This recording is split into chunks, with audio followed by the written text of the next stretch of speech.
What's up, guys? Rick here, 7Heaven. We're at Summer Survivors here at Emo's in Austin. They just finished a little while ago. How goes it? What? How goes it? Oh, it's great. How was life? How was the show? Oh, the show? Honestly, this was the best show of the tour by far. We had a great time. The kids reacted great. We all like vibed on stage. Everyone had really good energy. Yeah. And yeah, man. We have I think because this tour is fairly it's 4 shows in, 5 shows in. 4 shows in. Like, and you know, we have a new drummer. He's incredible. His name's Jackson Thompson, by the way. He plays in a band called Black Sheep Wall, Noriega. He's played with a lot of other really cool bands. He's toured with a lot of awesome bands, and he came into the picture, you know, last minute and learned the song. So we're just getting used to the band dynamic, and you know, it's we couldn't be happier. Honestly. It's now starting to click. The best volumes. And I think this is the volumes that we've been waiting to. So it's basically like you two in a bedroom, right? Pretty much. Pretty much to start this whole thing. Exactly. Oh no. Well, actually, there's two. Okay, there's some confusion. There's 2 Daniels. That's why they call me DJ and they call him Daniel. Okay. Him and Daniel actually were the ones who picked up the 7 strings and started the whole. We started the band in our room, I guess. Okay. And then as soon as we kind of got signed to Media Scare and Outer Loop, and as soon as that happened, Daniel he was going to college, couldn't tour or anything. So DJ stepped in. Okay. And even though DJ didn't do anything on the EP, the album, he helped. He did. Me, Dan, and DJ all produced the album. We all recorded it. He sang on it. We all played on it, and yeah. Nice. Okay. He's just as much of a part of the band as anyone else. Yeah. And speaking of, like, when can we expect the full length? I've heard that it's finished and then mixing and mastering. Around October. October? Okay. Yeah, it's all done. It's just being touched up now. Can you give me details? Item title, number of songs, anything like that? Well, all right. If you can. The name of the album is Via, and yeah, I think we told people that on Facebook close to a week ago, and People basically, dig it. yeah, I love it. It's simple, it's short, it's fun, it's cool. And Nice and basic. yeah, and that's all you guys get, because it's got to be surprised. That's fine. You know, like Put a lot of work into being like Yeah, people who surprise. like to just record music and just put it out. You know, people already know so much, and I think, I think this should be best kept a secret. And the until thing is with us is that we have literally 100 riffs, like 100 demos. Yeah, that like, no one's ever heard. we That could don't post send songs anyone. every day just Like for the fun of literally, it, we but could probably damn. write another album just off the riffs that we have. But it's like, we keep it to ourselves. We don't want to release it. That's we're gonna do this we one, only right? want to get the best and make sure, only use the best riffs. And besides that, make sure they have really good structure, because that's really important, even more than or just as important as the riffs. I think. Yeah. And the structure of the song defines it. So that's really what we put our effort to. We could have a bunch of cool little riffs, but the art isn't putting it together. I see. And that's Okay. what I feel about. Where exactly would you say your sound comes from? It comes from a variety of different things. Like, we all listen to, like, he listens to. We all listen to very, like, we have a great appreciation for Every song. we love everything. Like there's in the van we'll be listening to I'll be Meshuggah one day. We'll listen to Gucci Mane the next day. And Katy We'll Perry listen to Katy Perry the next then day. it's back to Meshuggah. Then It doesn't Ion matter. Dissonance, Misery then Signals, yeah. Misery Signals. Tupac Shakur. I'd say Tupac and Meshuggah are my main influences. Even though Tupac doesn't directly influence me, like it's inspiring. Like any music that captures me. Yeah, definitely. Okay. What got you guys into 7 strings?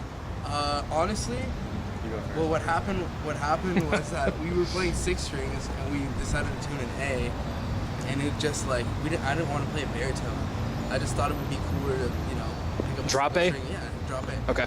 Pick up a 7 string and fuck around. So me and Dan went to Guitar Center one day and started playing 7 strings, and like he just called me. I was like, Diego, dude, you gotta buy one. Let's go buy one right now. Like on the spot. So we just went. Coincidentally, we just went to go buy one, and we started writing riffs, and we made our own tuning. Basically, we tune it like a drop A guitar with an extra high string. So it's like E string. it's like A, E, A, D, F sharp, B, E. Okay. instead of Instead of G. Okay. which is, yeah, that's what it is. Yeah, man, and like that allowed us to do a bunch of the chords that you hear, and like we just made up a bunch of different stuff and allowed us to be very creative and like kind of got rid of a lot of the writer's block. I was like, we were both getting from playing 6-string guitars because we have an extra string. It's like a different instrument. Yeah. It really is. That And really contributed to the sound a lot. And the reason why I picked up a 7-string guitar is because of him and Daniel. And it was weird for me because I had to kind of hop into the swing of things really quick, and playing a 7-string was weird for me at first. But it's So now you pick up it's it really, pretty well. You know, it's not like I feel like. And by the feel way, like- this dude is actually like, his main instrument is drums, but he just happens to be so good at drums and so good at guitar that he's like better than me and Dan. No, you know what it He's is? like, Is he's a better me and drummer Diego, than us. him and Dan And started. he's like the drummer. I'm gonna just come out and say, you know, him and Dan did lock themselves in a room, but I met Diego in high school, and he was a freshman, I was a senior, and I met him, and we had this music class, and I just feel like everyone has to know, this is the story. This is the story of me and Diego. And we had a music class, and we used to record on these little, like, shitty, like, these fucking, I don't even know what to explain it, like, they're recorders you plug in, like, and everything, all your sound, all the, you know, the source of tone comes from this little shitty thing. And we'd have to record riffs, and I didn't know who Diego was, and I was like, what, I was like 17? You were like 14? Yeah. And one day, like, we'd have to present all the music to the class, and he fucking did Acacia Strain. I did an Acacia string cover. What's Whoa, shut it down. He did Whoa, Shut It Down, and then after that, I knew he was fucking awesome, and then we started jamming, and I remember, right, the first time I jammed with him, I'm like, get on the drum set, I'm like, what do you know? And he's like, well, do you listen to Facelift? Yeah, we so started we jammed playing a out an Autopsy, and I was like a fucking, like, I had no life back then, and I like knew the whole song. Me neither. And this dude, like, he had heard the song like a couple times and fucking jammed the whole thing out. Like, It's not bad. I think it's I was just like, holy shit, like, and ever since then, we've been jamming like pretty much every day. and basically, I mean, that's he's the person who got me into 7-string guitar, and playing that, him and Daniel. But you know, me and Diego do go really far back. way As back. we had another band called Theoria, and like we had no lives. You know, here I was like 18, and That's Diego. my brother Gus. What's up? Screaming What at it us. do? Showing my face real quick, but I'll let them go back to what they were doing. Killed it live. Killing it live. Basically, yeah. I don't know. I would not be here without Diego. I can say that. And you know, for how young this guy is, he's killing it. You know, there's a lot of new dynamic on this album you're gonna hear. That was him, and I think you know he records bands. He records Elitist. You guys Okay, probably know yeah. who they are. They're awesome. You Just know, he finished did all it. the Oh, yeah. with The him. day I left for Incredible. Sounds I literally incredible. finished it. I finished it, like the Masters. I was bouncing down the Masters 2 hours before we went on stage for the first night of tour. Yeah. Oh, wow. Which was like a lot of pressure, but I think Yeah. I couldn't be happy with the outcome. Awesome. But Anyone who's watching, I'm check that out. ADDing right now. But yeah, basically, Diego is the reason why I did get into playing. Basically, Diego's awesome. Yeah, That's he's a where man. we're He's going with awesome. this. No, Okay. look. Because I can't play drums. But- like him, I do play drums, but I'm not like a fucking freak. Anyway, I don't know. So you're calling him a freak, is what No, you're he's saying. a freak at drums. I'm a Okay. freak. Retarded. No. Wow. But anyway, you know, and I feel like coming into this band after, you know, Daniel didn't play too many live shows with the band, but he's very important. He's a producer for the He writes band. a lot of stuff. And he's a great friend of ours, but I wouldn't be in this situation if it wasn't for Diego. Yeah. Because he's Aw.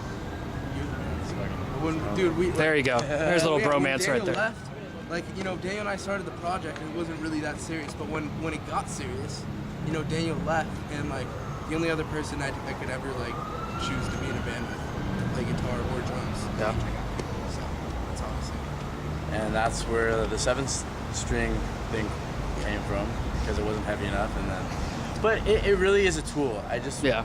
speaking It about added the so topic. much dynamic It's to me. very. I've literally my like mentally my brain has been open to a whole new horizon, and you know it's with the way we tune it and just like the way like the style that we picked up and you know playing it's very specific. Like I don't play a guitar the way I used to, like a year and a half ago, and I think that's because not only it was a 7-string, but you know, it's about style, it's about groove, and that's how this band really, more than the influences and like, yeah, we can say we sound like Meshuggah, Misery Signals, but you know, we've all been, you know, I was in a hip hop band at the time, you know, and you know, me and him were we were in Theoria, we played groovy shit too, you know, and Daniel was in a band called The Unborn, and it's just like, it was just a style, you know, it was meant to happen. I think the whole time this group was meant to come together, as much as it's hard to tour and get along with each other, you know, it's worth it, man. It's a blessing. Yeah. Going, Absolutely. And I don't know, the 7-string thing is just a natural thing. It just happens. Yeah. I don't think anyone tries to like write heavy riffs because it's a 7-string or try and be Just more happens. creative. No, it does. Yeah, it's just a thing. Yeah, It's natural for us. We pick up a guitar, we start jamming, and it's just like it just happens. It's not forced. Okay. What's your live rigs? What are you using live We're right in now? Axe Ultra Okay. right now. Have you considered selling a kidney on eBay for Axe FX2? Has that popped up yet, or I definitely wouldn't do that, but No? I'd Okay. do a lot of things. just, you know, throwing it out there? Axe FX. Possibility exists. Yeah, I'm trying to sell mine and like just buy Axe FX. But the thing is, they're backordered because Yeah. Axe FX, they fired all their staff supposedly, and then they have one Really? dude working there. Well, a month ago they only had they're like one backed dude up working there. for So like, long what the time. like that dude has to take care of thousands of organs. You know, it's just Oops. it's crazy, man. That's why it's taking so long. So as soon as they get that out, by like the day. Are you guys both running direct?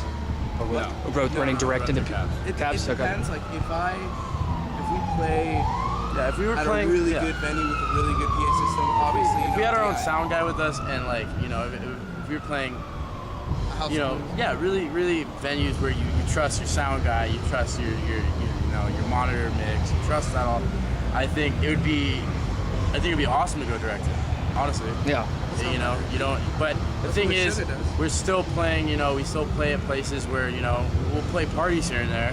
We'll play like venues where people, there's no stage, and you know that's why you have to have a cab, because you're not gonna have a monitor. You know, you're not gonna have monitors in every place. Yeah. So it's important. But yeah, so we both run out of a cab. He runs out of a crank. Yeah. I'm trying to get an orange. Let him Mesa 4x12. Just Hook him up. He's looking for an orange. hook me up, because I love an orange cab too. Yeah. Okay, well, he would uses a too. Boss GT10. Yeah, my but rig he's is about not- to get an Axe FX. Yeah, here. Yeah,